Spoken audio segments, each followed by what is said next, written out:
Am I a good person? Really? I mean, I've asked this question 3 times, all 3 services. This silence has been deafening. I was looking for at least one person to go, oh yeah, Dave, you're okay, you're all right, you're good. But I got nothing. So thanks for being consistent.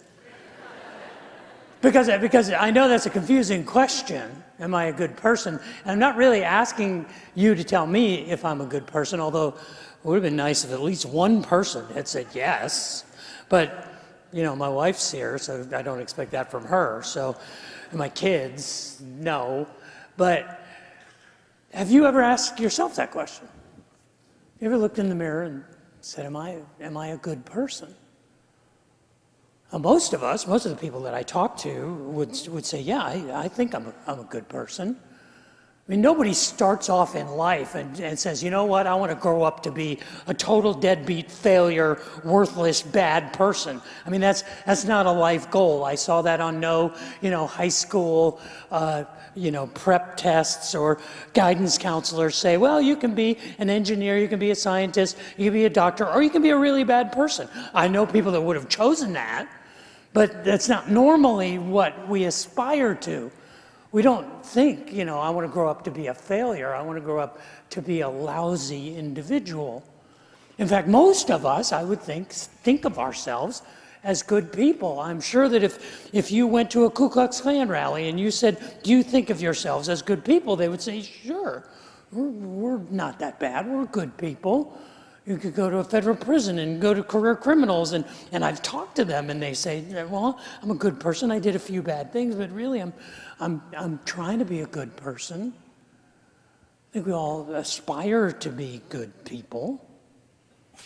But how do you know? I mean, who decides who's good and who's not? I mean, your mom may say you're a good person. Your friends may say you're a good person.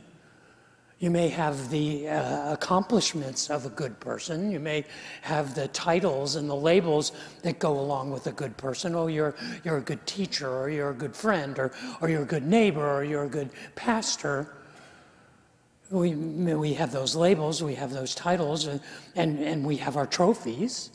A good person does these things, and we say, I must be good because I've accomplished these things, I've done these things. I think most of us kind of do the metric of, okay, I know I'm a good person because I compare myself to others. And when I look around, I say, well, I'm not as bad as that person. I've got to be a good person because I'm not like that person. Or it's a competition where we say, well, I'm better than them. I'm smarter than them. I'm stronger than them. I'm faster than them. I'm more successful than them. I'm more caring than other people. And through comparison and competition, we kind of filter out and say, well, I think I'm a good person. But how do we know?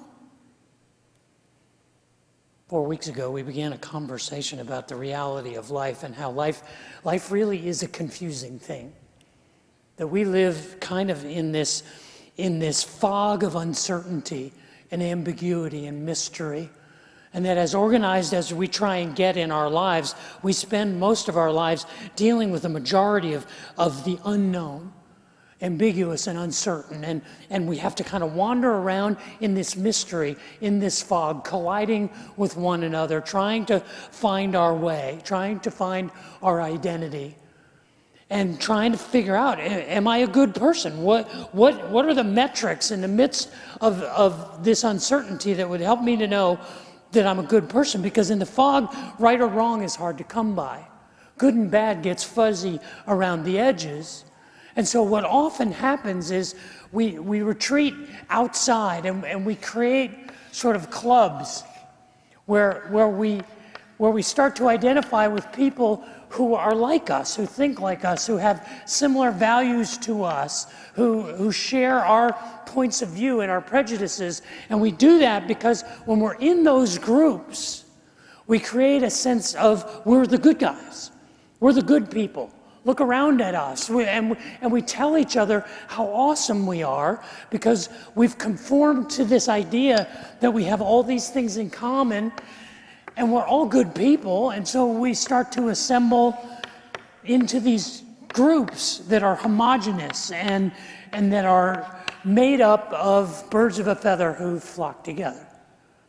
Because it's in these common shared identities that we say, well, I must be a good person because I'm around these people and they're good people. So if I associate with them, I identify with them, I must be good too. But you know what happens? This is where we often build churches.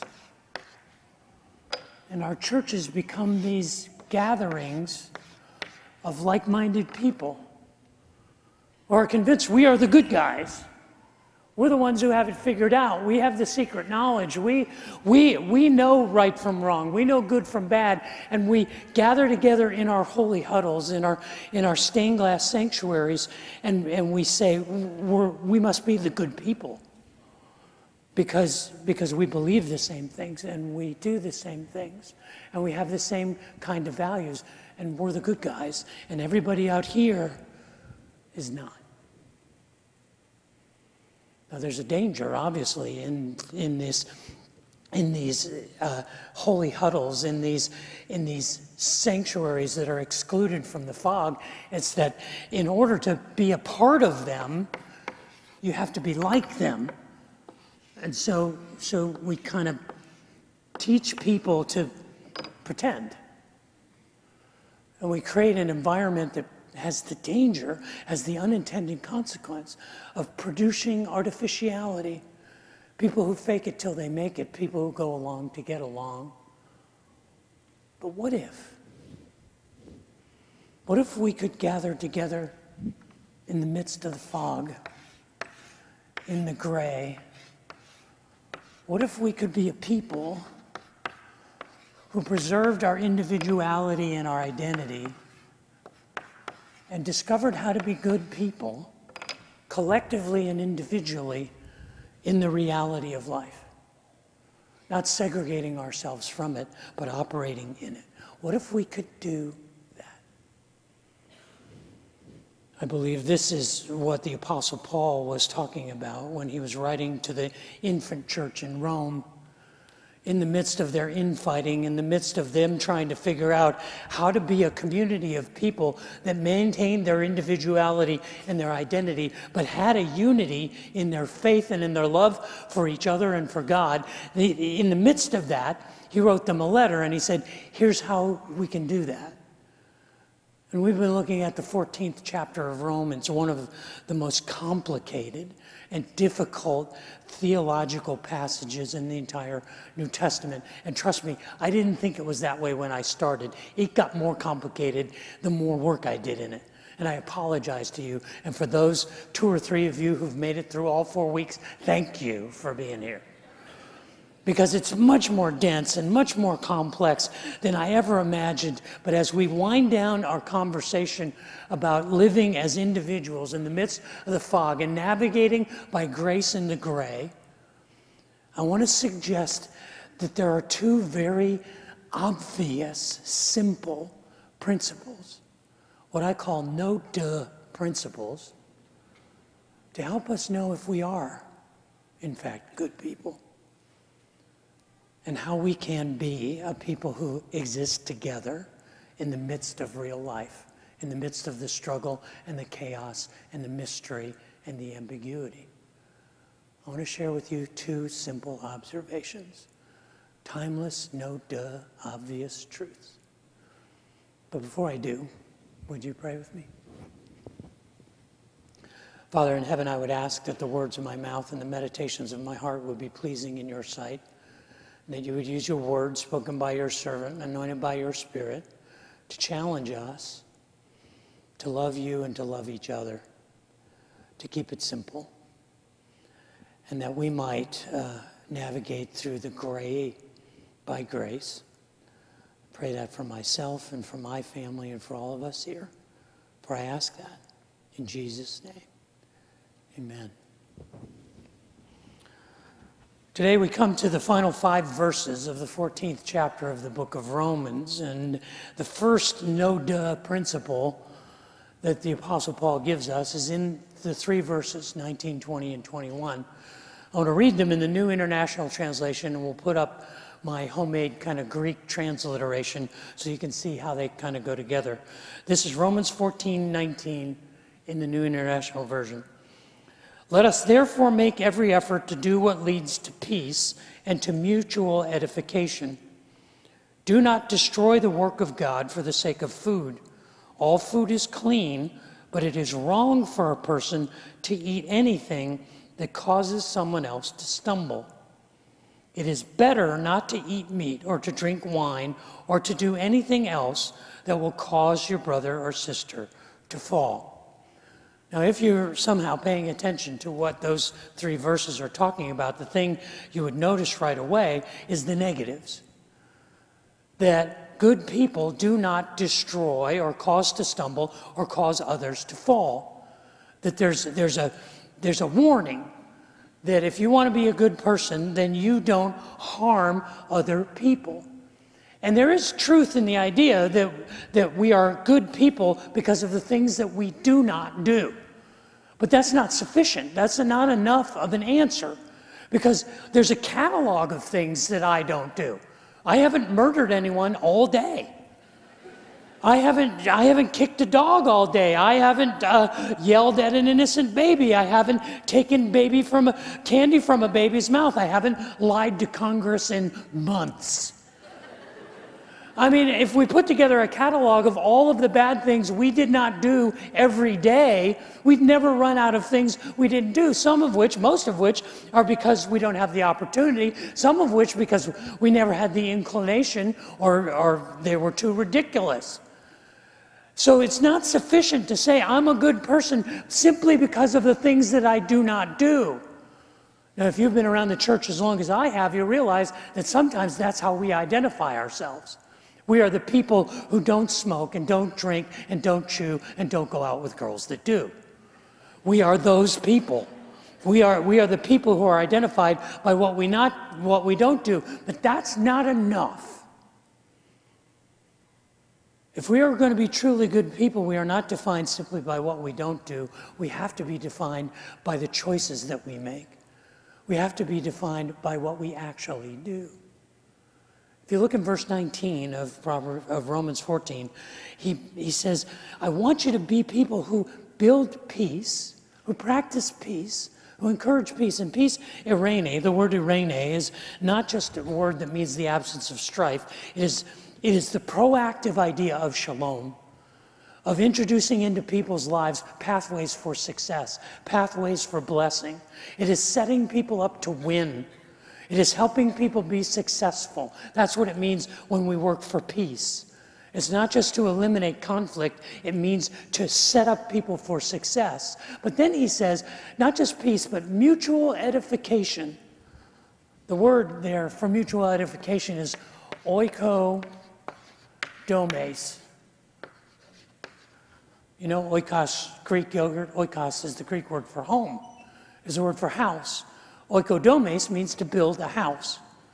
And so it originally meant physically building a structure. That's what it meant. But over time, the word evolved to be more of a metaphor for building up an individual, for encouraging and edifying a person, for strengthening them, for improving them. That's what good people do.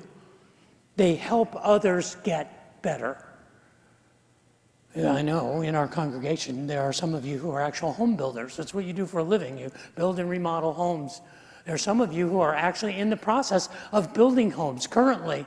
And there are some of you who have been through the process of building a home, remodeling a home, or just redecorating a home. And you know, if you have been through that process, how many decisions you have to make just to get the thing done.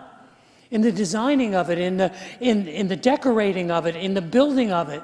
It's not just every board that you cut and every nail that you hammer in and every stroke of paint is intended to build the house to be the way that you envisioned it. It's that process is an intentional process. And sometimes it's an excruciating process. You have to have a good marriage, a solid marriage, if you're going to try and build a house. Because your marriage can end over what kind of hinges to put on your kitchen cabinets. because you have to select countless items to go in, and hinges and doorknobs and carpet colors and wall coverings. If you've built or remodeled the house, you know what I'm talking about. This is the intentionality that is implied in Oikodomes. That what we are to do if we're going to be good people is we are intentionally building into others. We are intentionally saying, what are the details of your life that I can help you with, that I can strengthen you with, that help you to construct the vision of the person you want to be? Are you doing that for others? Because that's what good people do. At the end of the day, ask yourself a simple question. Have I done more to construct people's lives than destruct them? Have I been more complimentary or more critical? Do the math. It's just simple math. Ask yourself at the end of the day, have I thought or have I said or have I done things that have torn people down, or have I built them up? Now, all of us are going to have moments where we're critical of people, where we're judgmental about people, where we hear something or we see something and we pass a judgment on it. That's inevitable. We're not perfect. But at the end of the day, if you want to measure whether or not you're a good person, you should have more in the positive column than in the negative column. You should seek to accumulate those intentional affirmations and compliments and edifications that we give to other people. This is what good people do. Good people build up, oikodomes, other people. We edify. We do more positive. We do more help than harm. This is the way that Eugene Peterson paraphrases Romans 14. He has this exact sentiment. So let's agree to use all our energy in getting along with each other. Help others with encouraging words. Don't drag them down by finding fault. You're certainly not going to permit an argument over what is served or not served at supper to wreck God's work among you, are you? I said it before and I'll say it again. All food is good, but it can turn bad if you use it badly. If you use it to trip others up and send them sprawling. When you sit down to a meal, your primary concern should not be to feed your own face, but to share the life of Jesus. So be sensitive and courteous to others who are eating. Don't eat or say or do things that might interfere with the free exchange of love. At the end of the day, ask yourself the question, have I done more to tear down or to build up? Because good people are intentionally making the lives of others better, building into them. That's the first no-duh observation. The second no-duh observation is in the last two verses of Romans 14, verses 22 and 23. This is what the New International says. You can compare it to my literal translation. So whatever you believe about these things, keep between yourself and God. Blessed is the one who does not condemn himself by what he approves, but whoever has doubts is condemned if they eat, because their eating is not from faith, and everything that does not come from faith is sin. Let me boil this down so you understand what he's saying in these two verses. He's saying this: don't fake faith. Don't fake faith. There's one thing that is worse than no faith at all, and that is a false faith. Don't pretend to believe.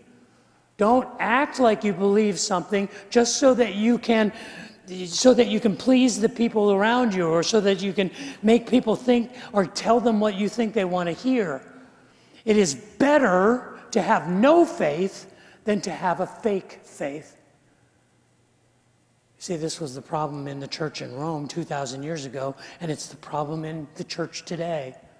That in order to fit in order to find out our identity, in order to believe that we are one of the chosen ones, we practice a whole lot of things that we really don't believe in. Because we want to be included, we want to be with the good guys. And so we unintentionally create an environment that breeds hypocrisy.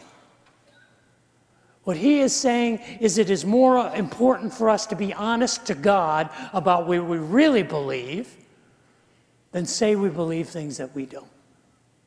It's okay to doubt. It's okay to question. I would rather have relationships with people who believe less and doubt more than people who deny that they doubt at all. People who believe fewer things more deeply and kind of not sure about a lot of other things than people who say, well, I'm confident in everything. Don't fake your faith. Don't be a spiritual poser. The Apostle Paul knew this was going to be a problem in the church, and he tells us, be honest to God. This is the second no-dull principle, is that you're not fooling anybody with your false faith, especially not God. Who do you think we're dealing with here? You think God is surprised when you have doubts? Oh my, Dave wasn't sure. Oh no, stop the universe. Someone was uncertain. Someone was afraid. Someone had doubts and difficult questions. Oh no, I'm falling off my throne. No, God knows exactly what's in our hearts. You don't have to, when he says, keep it between yourself and God, he's not just saying have sort of a CIA kind of Christianity. He's not talking about having a stealth spirituality. He's saying God already knows that. Act like it. Be honest about it. Be honest to God about your doubts and your fears. Because when you don't, he says you've already condemned yourself. You've already become a hypocrite.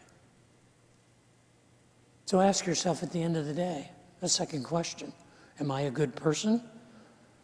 Am I a good person? Do I live what I really believe? And to be honest, we all live what we believe. The choices we make, the values that guide us, guide our choices, whether we're intentional about it or not. The things that we believe do guide our lives. So evaluate your life. What do I really believe?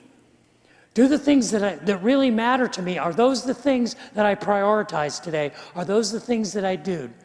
Am I honest to God about my faith? Ask yourself that question at the end of the day. And say, I may not be perfect. I may not have done everything I believe, but at least I'm honest about what I'm struggling with. Because that's what good people do.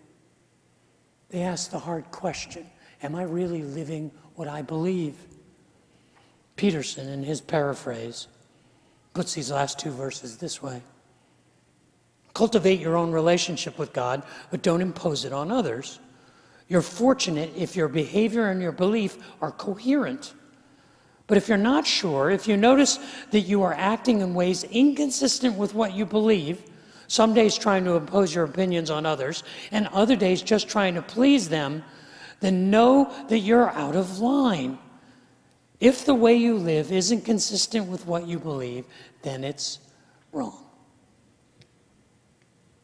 At the end of the day, ask yourself two questions. Am I a good person? Well, did I tear down more than I built up? Simple math. Did I do more to bless people and to help people and to build people up than I criticized them or tore them down? And was I honest about my faith? Was I living what I really believed?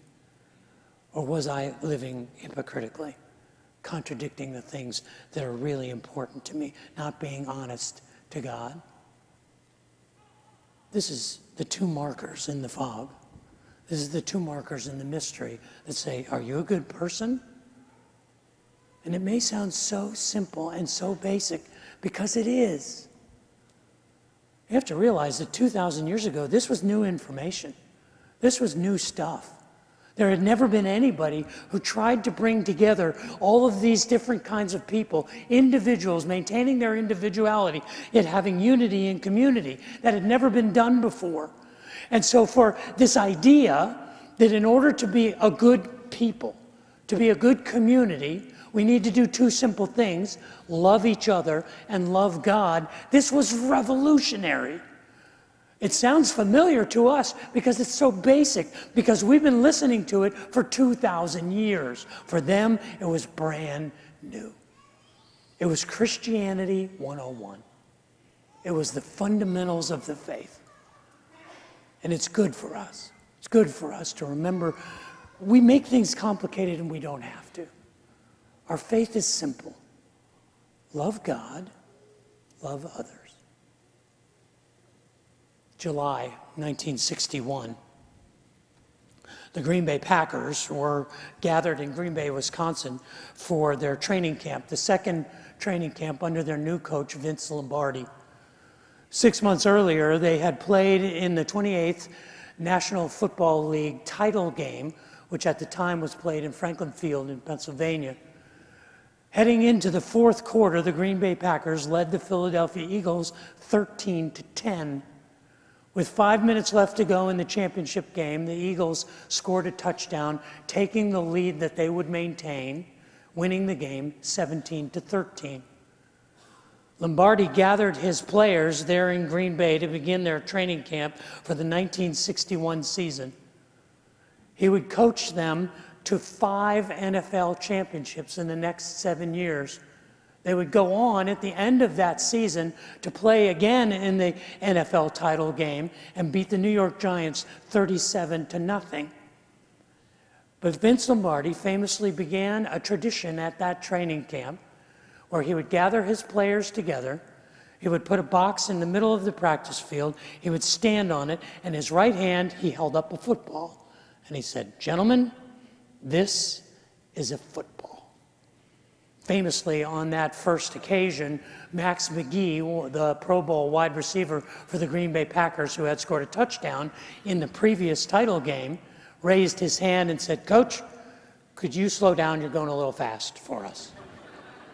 But he made it a tradition of walking his players through the fundamentals of the game before they began anything.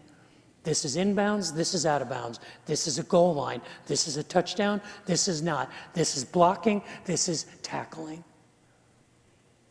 Because he knew that the game got complicated, but it started with something very basic.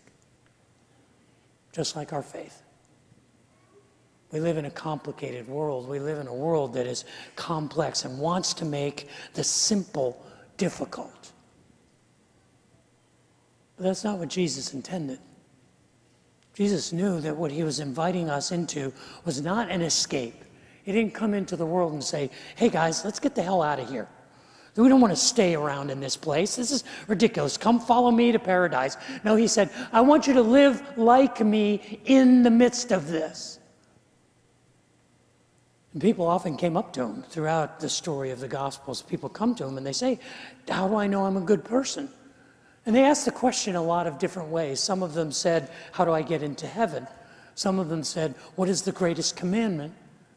It was a theological way of asking the same question, how do I know if I'm a good person? In Mark chapter 12, there's a story where Jesus was debating with the religious scholars of the day. And he was quite impressive in his debate, no duh.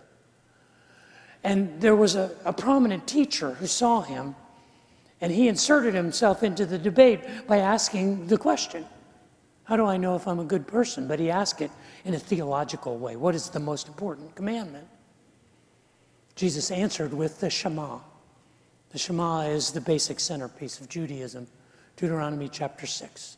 Shema Israel, Adonai Eloheinu, Adonai Echad.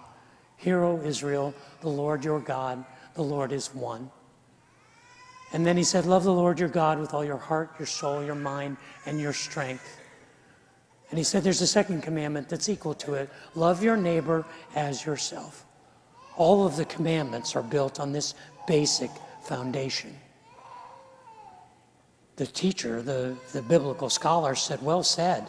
You are right to say that there is only one God and that we should love him with all our heart and our understanding and our mind and our strength. And you're right to say that we should love our neighbor as ourselves, because in these commandments are greater than all of the burnt offerings and sacrifices we could make. And it says that Jesus looked at the man and said, you are not far from the kingdom of heaven. You're figuring it out. Welcome to the party, pal. And then it says no one else dared ask him any questions. And literally what it means is no one else could, because there wasn't anything else to say. Because he had summarized what it means to be a good person. Love God, love others. It's that simple. We love to make things complicated. We love to make things complicated because that secret knowledge gives us our identity. We're the ones who know the secrets. We're the ones who know the passwords. We're the ones who know the secret handshakes. And we surround ourselves with people who are initiated. The problem is, in this environment, we create disingenuous behavior. And I believe that we are called to gather together in the middle of the chaos, in the middle of the struggle. That's why we do what we do here. That's why we do things the way we do things here at Riverbend, because we don't want to set up shop outside of the reality of life and encourage disingenuous behavior. We want to set it up right where everyone is, in our imperfections, in our struggle, in the mystery. But remember to keep it simple. How do I know if I am a good person? How do we know if we are good people? Love each other and love God. Don't make it more complicated than that. How do I know if I'm a good person? Just go be good.